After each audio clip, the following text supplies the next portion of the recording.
बिस्मिल्लाहिर्रहमानिर्रहीम।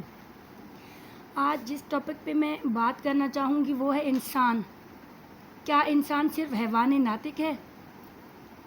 मखलूक़ात आलम में इंसान, फरिश्ते और हैवान ये तीन ऐसे तबके हैं जिनकी अहमियत मुसल्लमा है।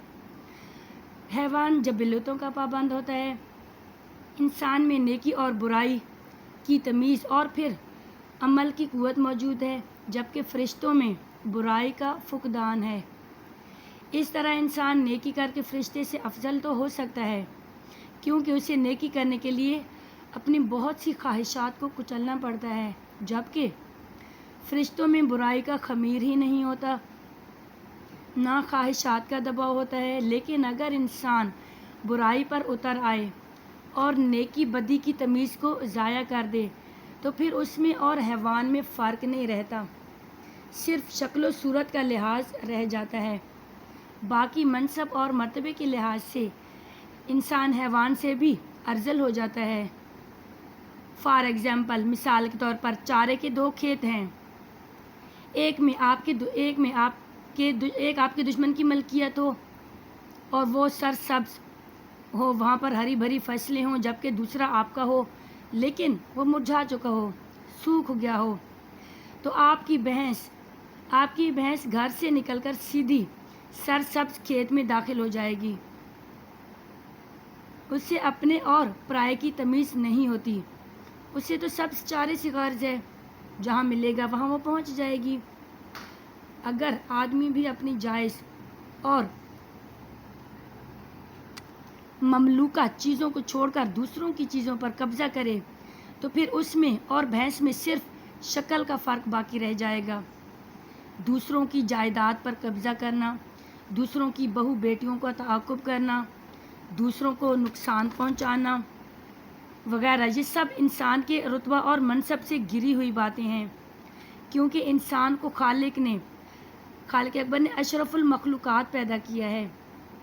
अगर डार्विन का ज़ौक़ बंदरों की औलाद कहलाने पर फ़ख्र महसूस करता है तो हमें इसमें कोई एतराज़ नहीं, क्योंकि उम्र पसंद अपनी अपनी नज़र में अपनी, लेकिन हम मुसलमान खूब जानते हैं कि अल्लाह पाक ने आदम अलैहिस्सलाम से मुतल्लिक़ फ़रिश्तों से फ़रमाया था कि इन्नी जाइलुन फ़िल अर्ज़ ख़लीफ़ा, मैं ज़मीन में अपना नायब अटॉर्नी पैदा कर रहा हूँ। अगर अल्लाह का नायब इंसान अपने मनसब की कदर व कीमत को जानता है तो उसे ये भी खूब याद रखना चाहिए कि अल्लाह ने अपनी नूरी मखलूक यानी फ़रिश्तों से कहा था कि तुम इस खाकी मखलूक यानी आदम अलैहिस्सलाम के सामने झुक जाओ, और वो झुक गए थे। गोया आदम अलैहिस्सलाम इस बुलंद मर्तबे पर फाइज थे, क्योंकि खालिक अकबर ने उन्हें अपना नायब बनाया था और फरिश्ते उनके सामने झुक गए थे। इस कदर बुलंद रुतबा शख्स की औलाद अगर ख्वाहिशात के सामने झुक जाए, इब्लीस की आलाए कार बन जाए, तो उस पर जितना भी अफसोस किया जाए कम है। हाँ, अगर वक्ती जज्बाती या हंगामी तौर पर किसी लग़ज़िश का शिकार हो जाए तो फिर वो हज़रत आदम अलैहिस्सलाम वाली दुआ मांगकर अल्लाह पाक से माफ़ी हासिल कर ले। रब्बना ज़लमना अनफुसना व अन लम तग़फ़िर लना व तरहमना लनकूनन्ना मिनल ख़ासिरीन। ऐ हमारे रब, हमने अपनी जानों पर जुल्म किया, और अगर तू हमें माफ़ नहीं करेगा और हम पर रहम ना करेगा तो हम नुकसान पाने वालों में से हो जाएंगे।